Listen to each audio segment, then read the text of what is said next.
Livro Há 2000 anos, por Francisco Cândido Xavier, pelo Espírito Emmanuel. 8. No grande dia do Calvário. Desde a sua altercação com a esposa, fechara-se Públio Lentulus na mais penosa taciturnidade. Dolorosas suspeitas lhe vesgastavam o coração impulsivo, acerca do procedimento daquela que o destino algemara o seu espírito para sempre no instituto da vida conjugal. Não pudera compreender o disfarce de que Lívia se utilizara para o encontro com o profeta de Nazaré, pois seu temperamento orgulhoso rebelava-se contra aquela atitude da mulher, considerando a sua posição social um penhor da veneração e do respeito de todos e dando guarida, assim, às mais penosas desconfianças, intoxicado pelas calúnias de Fúlvia e Sulpício. Algum tempo decorrera e, enquanto ele se enclausurava no seu mutismo e na sua melancolia, Lívia abroquelava-se na fé, nas palavras carinhosas e persuasivas do Nazareno. Nunca mais voltara ela a Cafarnaum, com o fim de ouvir as consoladoras prédicas do Messias. Mas, por intermédio de Ana, que lá comparecia pontualmente, procurou auxiliar, sempre que disponível, os pobres que buscavam a palavra de Jesus, na medida dos seus recursos materiais. Profunda tristeza lhe invadia o coração sensível e generoso, ao observar as atitudes incompreensíveis do companheiro. Mas a verdade é que já não colocava suas esperanças em qualquer realização do orbe terrestre, volvendo as mais ardentes aspirações para aquele reino de Deus, maravilhoso e sublime, onde tudo devia transpirar amor, ventura e paz, no seio farto de soberanas consolações terrestres. Aproximava-se a Páscoa no ano 33.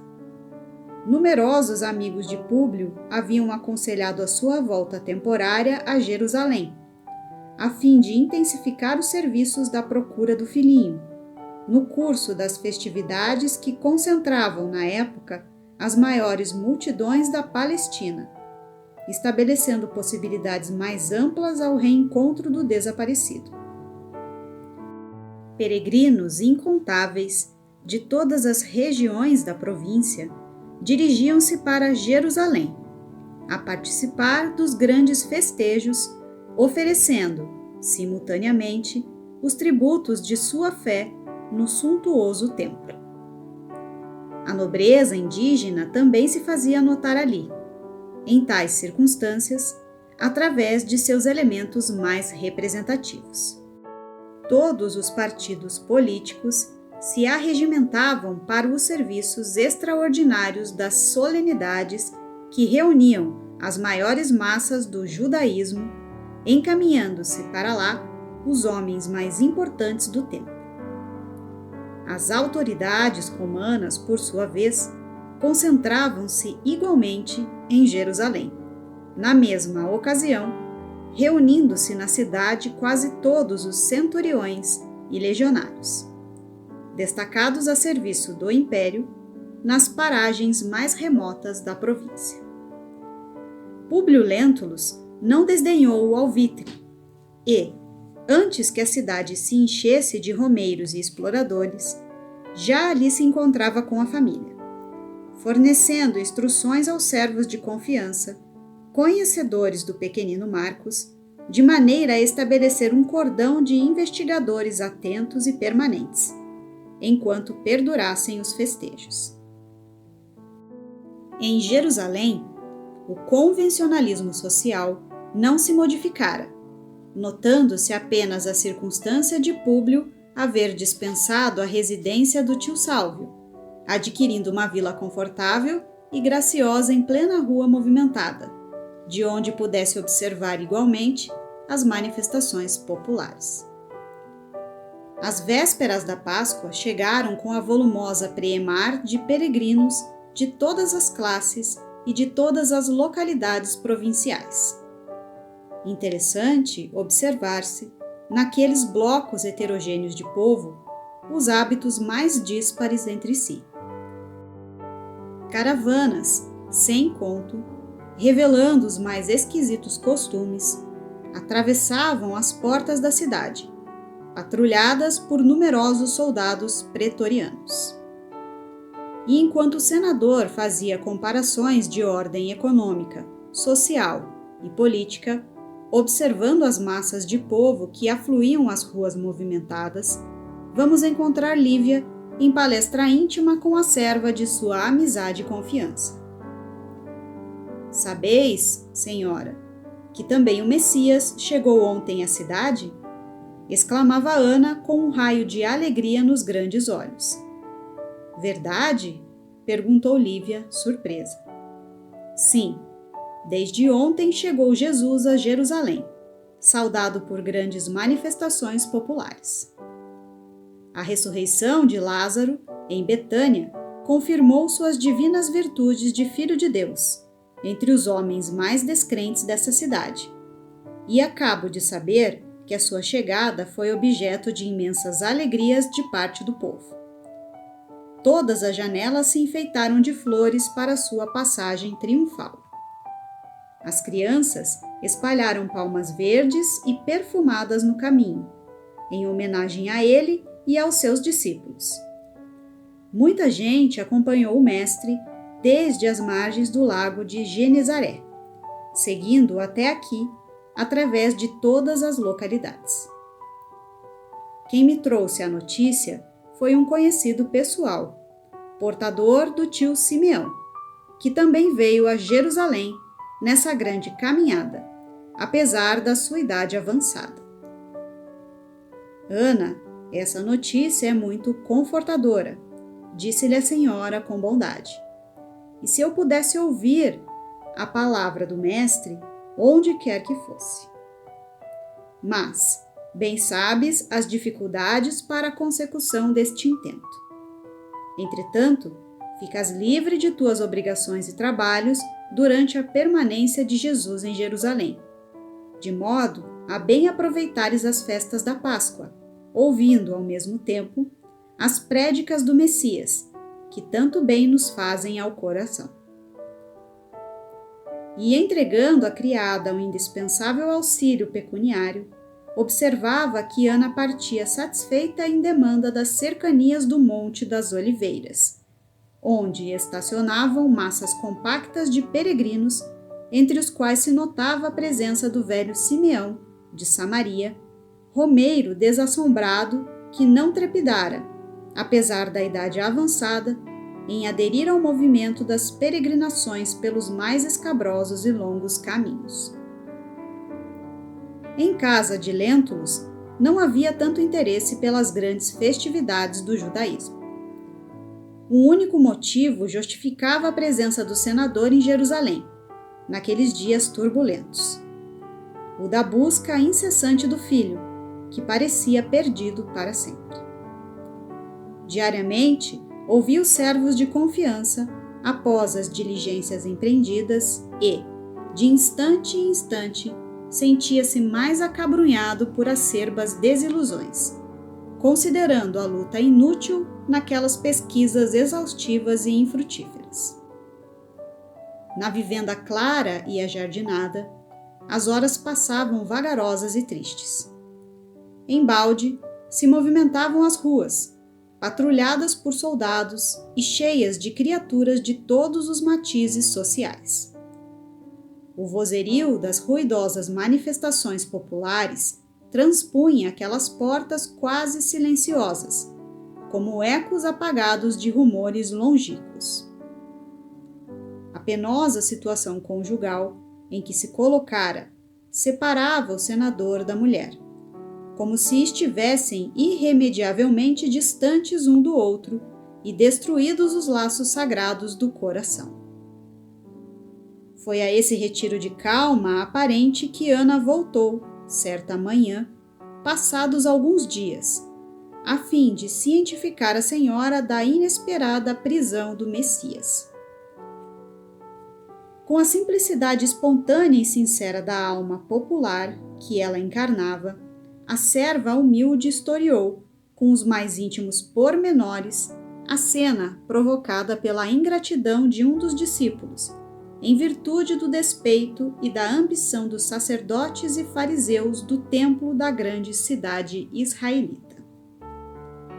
Amargamente compungida em face do acontecimento, Lívia considerou que, se fosse noutro tempo, recorreria imediatamente à proteção política do marido, de modo a evitar ao profeta de Nazaré os ataques das ambições desmensuradas. Agora, porém, reconhecia não lhe ser possível socorrer-se do prestígio do companheiro em tais circunstâncias. Mesmo assim, procurou aproximar-se dele por todos os modos, embora improficuamente. De uma sala, a contígua ao seu gabinete, notou que Públio atendia numerosas pessoas que o procuravam particularmente, em atitude discreta. E o interesse é que, segundo as suas observações, todos expunham ao senador o mesmo assunto, isto é, a prisão inesperada de Jesus Nazareno. Acontecimento que desviara todas as atenções das festividades da Páscoa, tal o interesse despertado pelos feitos do Mestre em todos os espíritos. Alguns solicitavam a sua intervenção no processo do acusado. Outros, da parte dos fariseus ligados aos sacerdotes do Sinédrio, encareciam aos seus olhos o perigo das pregações de Jesus, apresentado por muitos como revolucionário inconsciente contra os poderes políticos do império. Debalde esperou Lívia que o marido lhe concedesse 2 minutos de atenção, no compartimento próximo do seu gabinete privado. Sua ansiedade tocava o apogeu, quando lobrigou a figura de Sulpício Tarquínios, que vinha da parte de Pilatos solicitar ao senador o obséquio da sua presença imediatamente no palácio do governo provincial, a fim de resolver um caso de consciência. Públio Lentulus não se fez rogado. Ponderando os deveres de homem do Estado, concluiu que deveria esquecer quaisquer prevenções da sua vida particular e privada, marchando ao encontro das obrigações que devia ao império. Lívia perdeu, então, toda a esperança de implorar-lhe auxílio para o mestre naquele dia. Sem saber por quê, intensa amargura invadia-lhe o mundo íntimo, e foi com a alma envolta em sombras que elevou ao Pai Celestial suas preces fervorosas e sinceras, por aquele que seu coração considerava lúcido emissário dos céus, suplicando a todas as forças do bem livrassem o Filho de Deus da perseguição e da perfídia dos homens. Ao chegar à corte provincial romana, naquele dia inesquecível de Jerusalém, Públio Lentulus foi tomado de extraordinária surpresa.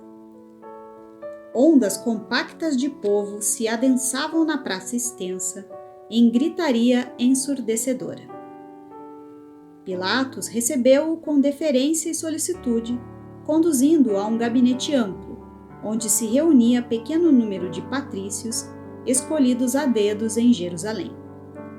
O pretor Sálvio, funcionários de destaque, militares graduados e alguns poucos romanos civis de nomeada que passavam eventualmente pela cidade, ali se aglomeravam, convocados pelo governador, que se dirigiu a Públio Lentulus nestes termos: Senador, não sei se tivestes ensejo de conhecer, na Galileia, um homem extraordinário que o povo se habituou a chamar Jesus Nazareno. Esse homem foi agora preso em virtude da condenação dos membros do Sinédrio, e a massa popular que eu havia recebido nesta cidade, com palmas e flores, pede agora, nesta praça, o seu imediato julgamento por parte das autoridades provinciais, em confirmação da sentença proferida pelos sacerdotes de Jerusalém. Eu, francamente, não lhe vejo culpa alguma, senão de ardente visionário de coisas que não posso ou não sei compreender, surpreendendo-me amargamente o seu penoso estado de pobreza. Neste comenos, penetraram na sala as duas irmãs, Cláudia e Fúlvia, que tomaram assento neste conselho íntimo de patrícios.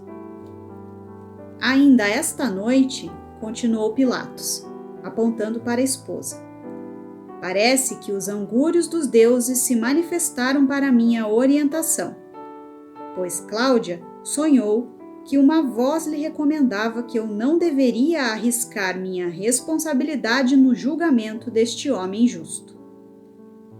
Resolvi, portanto, agir em consciência, aqui reunindo todos os patrícios e romanos notáveis de Jerusalém para examinarmos o assunto, de modo que o meu ato não prejudique os interesses do império, nem colida com meu ideal de justiça.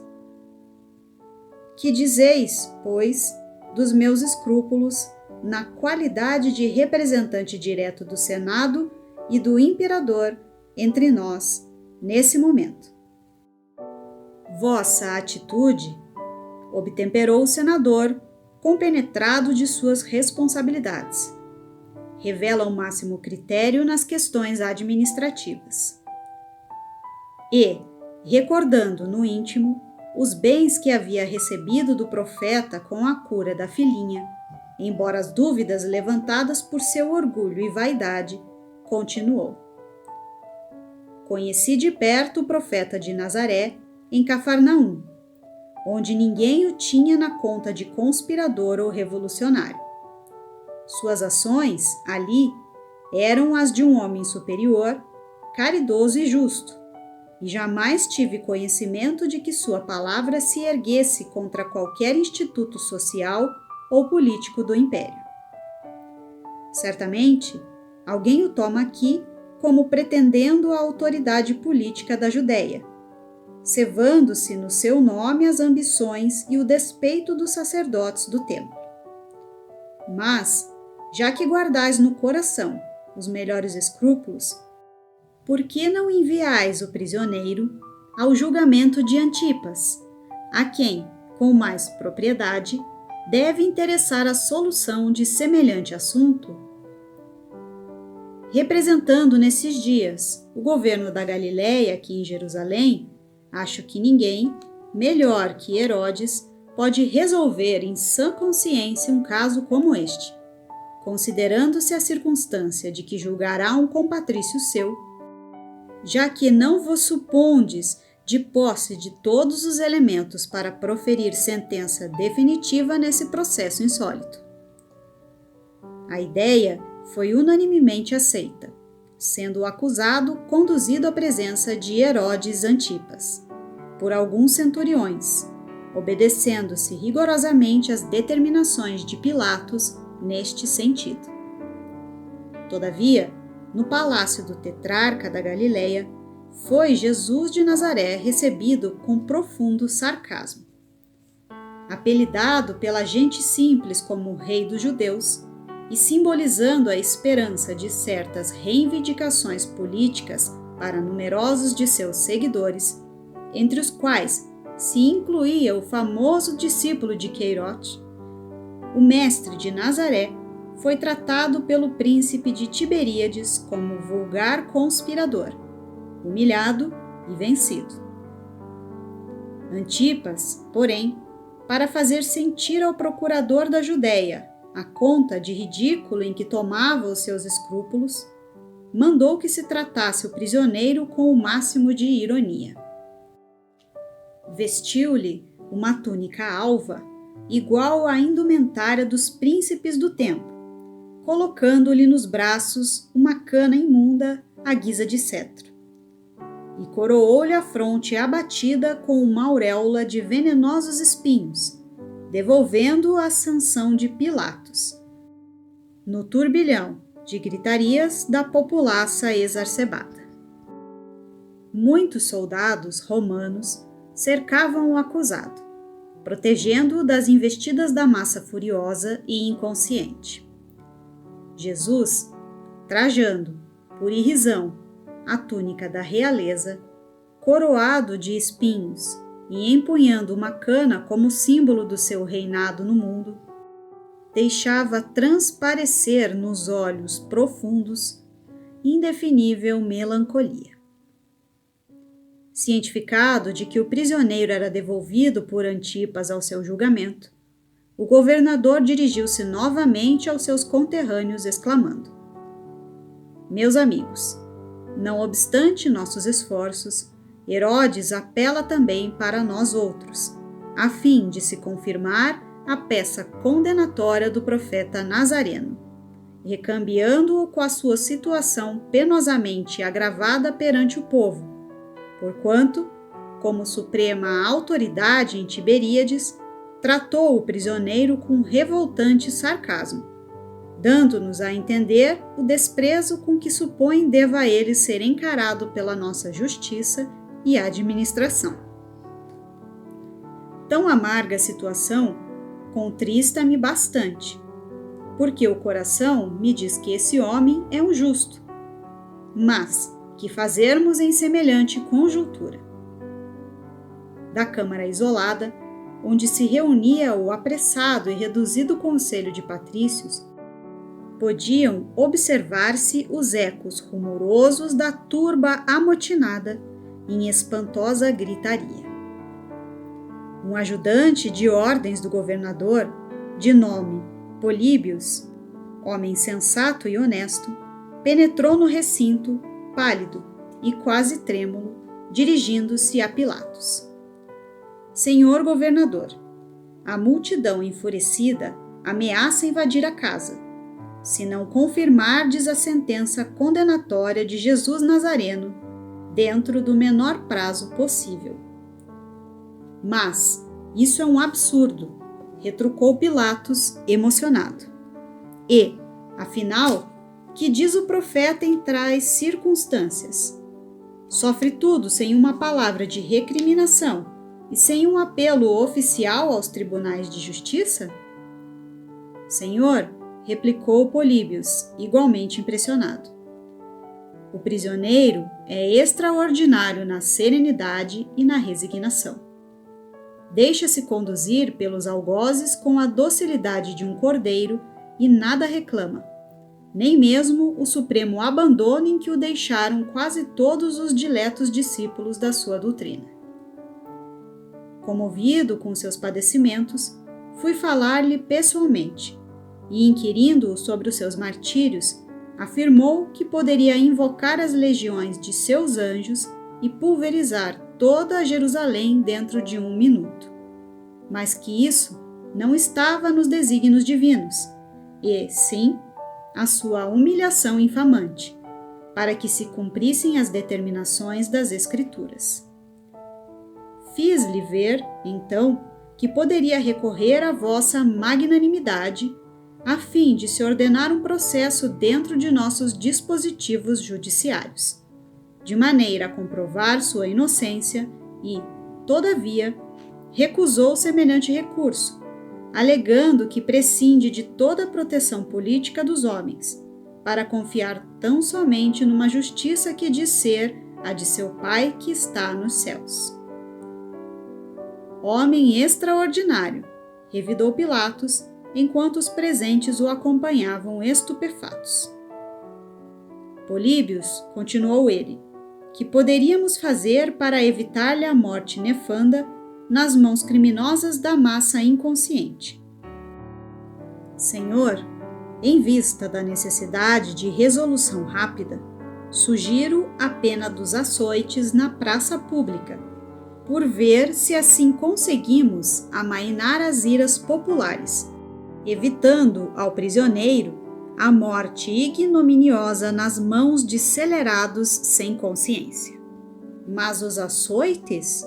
Diz Públio Lentulus, admirado, antevendo as torturas do horrível suplício. Sim, meu amigo, redarguiu o governador, dirigindo-lhe a palavra com atenção respeitosa. A ideia de Políbios é bem lembrada. Para evitarmos ao acusado a morte ignominiosa, temos de lançar mão deste recurso.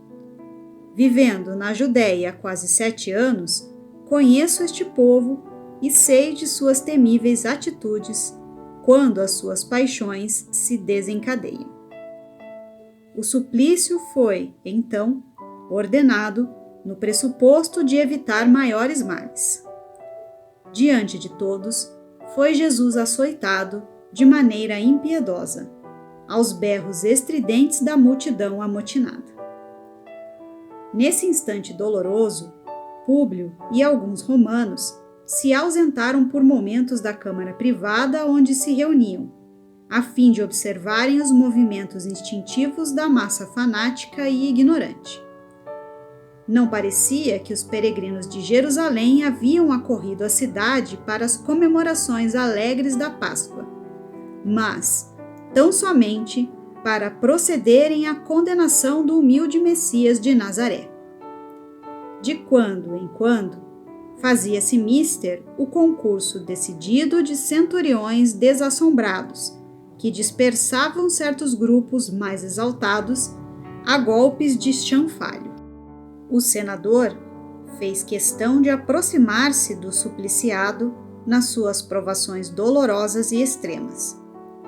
Aquele rosto, enérgico e meigo, em que seus olhos haviam divisado uma auréola de luz suave e misericordiosa nas margens do Tiberíades, estava agora banhado de suor sangrento, a manar-lhe da fronte dilacerada pelos espinhos perfurantes, misturando-se de lágrimas dolorosas. Seus delicados traços fisionômicos pareciam invadidos de palidez angustiada e indescritível. Os cabelos caíam-lhe na mesma disposição encantadora sobre os ombros seminus e, todavia, estavam agora desalinhados pela imposição da coroa ignominiosa. O corpo vacilava, trêmulo, a cada vergastada mais forte. Mas o olhar profundo saturava-se da mesma beleza inexprimível e misteriosa, revelando amargurada e indefinível melancolia. Por um momento, seus olhos encontraram os do senador, que baixou a fronte, tocado pela imorredoura impressão daquela sobre-humana majestade.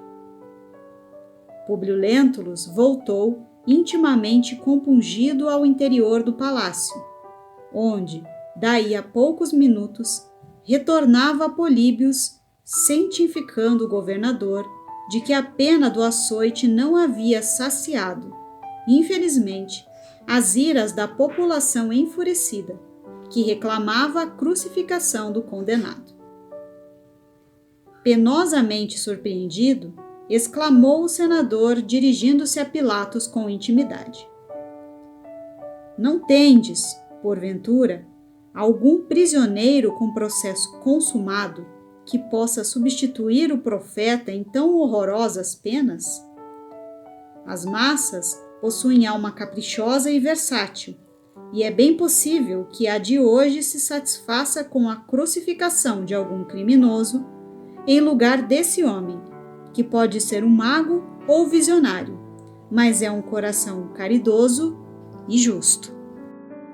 O governador da Judéia concentrou-se por momentos, recorrendo à memória, com o fim de encontrar a desejada solução. Lembrou-se então de Barrabás, personalidade temível que se encontrava no cárcere aguardando a última pena, conhecido e odiado de todos pelo seu comprovado espírito de perversidade, respondendo afinal: Muito bem, temos aqui um celerado no cárcere para alívio de todos, e que poderia, com efeito, substituir o profeta na morte infamante. E mandando fazer o possível silêncio, de uma das eminências do edifício, ordenou que o povo escolhesse entre o bandido e Jesus. Mas, com grande surpresa de todos os presentes, a multidão bradava com sinistro alarido, num torrente de impropérios: Jesus! Jesus! Absolvemos Barrabás! Condenamos a Jesus! Crucificai-o! Crucificai-o! Todos os romanos se aproximaram da janela, observando a inconsciência da massa criminosa, no ímpeto de seus instintos desencadeados. O que fazer diante de tal quadro? Perguntou Pilatos, emocionado, ao senador que o ouvia atentamente. Meu amigo, respondeu Públio com energia, se a decisão dependesse tão somente de mim, fundamentá-la-ia em nossos códigos judiciários, cuja evolução não comporta mais uma condenação tão sumária como esta, e mandava dispersar a multidão inconsciente à pata de cavalo. Mas considero que as minhas atribuições transitórias, junto ao vosso governo, não me ortogam direito a tais desmandos, e, além disso, tendes aqui uma experiência de 7 anos consecutivos. De minha parte, suponho que tudo foi feito para que as decisões não fossem precipitadas. Antes de tudo, o prisioneiro foi enviado ao julgamento de Antipas, que complicou a situação diante da população irresponsável, dentro das suas infelizes noções da tarefa de um governo, deixando-vos a responsabilidade da última palavra sobre o assunto. Em seguida, determinastes o suplício do açoite para satisfazer ao povo amotinado. E agora, acabais de indicar outro criminoso para a crucificação, em lugar do acusado. Tudo inutilmente. Como homem, estou contra esse povo inconsciente e infeliz, e tudo faria por salvar o inocente. Mas, como romano, acho que uma província, como está, não passa de uma unidade econômica do império, não nos competindo, a nós outro, o direito de interferência nos seus grandes problemas morais e presumindo, desse modo, que a responsabilidade desta morta nefanda deve caber agora, exclusivamente, a essa turba ignorante e desesperada, e aos sacerdotes ambiciosos e egoístas que a dirigem. Pilatos enterrou a fronte nas mãos, como a refletir maduramente naquelas ponderações. Mas, antes que pudesse externar sua opinião, eis que Políbios aparece aflito, exclamando em atitude discreta: Senhor governador, é preciso apressar vossa decisão. Espíritos maldizentes começam a duvidar da vossa fidelidade aos poderes de César, compelidos pela intriga dos sacerdotes do templo, colocando a vossa dignidade em terreno equívoco para todos. Além disso, a populaça tenta invadir a casa, tornando-se necessário assumirdes atitude decisiva sem perda de 1 minuto. Pilatos ficou rubro de cólera diante de semelhantes injunções, exclamando irritado, como se estivesse sobre o jugo do mais singular dos determinismos: Está bem, lavarei as mãos desse ignominioso delito. O povo de Jerusalém será satisfeito. E, procedendo a esse ato que o celebrizaria para sempre, dirigiu algumas palavras ao condenado, mandando, em seguida, recolhê-lo a uma cela, onde pudesse permanecer alguns minutos sem as grosserias investidas da turba impetuosa, antes que a multidão o conduzisse ao Gólgota, que, na linguagem usual, deverá ser traduzido por lugar da caveira. Um sol abrasador tornara sufocante e insuportável a atmosfera. Saciada, afinal, a fúria da multidão nos seus desvairamentos infelizes, numerosos soldados seguiram o prisioneiro, que demandava o monte da crucificação, a passos vacilantes sobre o madeiro da ignomínia, que a justiça da época destinava aos bandidos e aos ladrões. Até o momento de sua saída sobre a cruz, ninguém se interessara por ele, junto à autoridade do governador da Judéia. Depreendia daí o senador que, quantos seguiam o mestre de Nazaré nas margens do lago, em Cafarnaum, o haviam abandonado inteiramente. De uma das janelas do palácio, considerou, penalizado, o desprezo infligido àquele homem que, um dia, o dominara com a força magnética da sua personalidade incompreensível, observando a ondulação da turba enfurecida, ao sair o inesquecível cortejo. Ao lado do mestre não se via mais a carinhosa assistência dos discípulos e seus numerosos seguidores. Apenas algumas mulheres, entre as quais se destacava o vulto impressionante e agoniado de sua mãe. O amparavam afetuosamente no doloroso e derradeiro transe. Aos poucos, a praça extensa quietou-se ao calor sufocante da tarde que se avizinhava. À distância, ouvia-se ainda a vozearia da plebe, aliada ao relinchar dos cavalos e ao tinir das armaduras. Impressionados com o espetáculo que, aliás, não era incomum na Palestina, reuniram-se os romanos em uma das salas amplas do palácio governamental, em animada palestra, comentando os instintos e paixões ferozes da plebe enfurecida. Daí a minutos, Cláudia mandava servir doces, vinhos e frutas, e, enquanto a conversação timbrava os problemas da província e as intrigas da corte de Tibério, mal imaginava aquele punhado de criaturas que, na cruz grosseira e humilde do Gólgota, ia acender-se uma gloriosa luz para todos os séculos terrestres.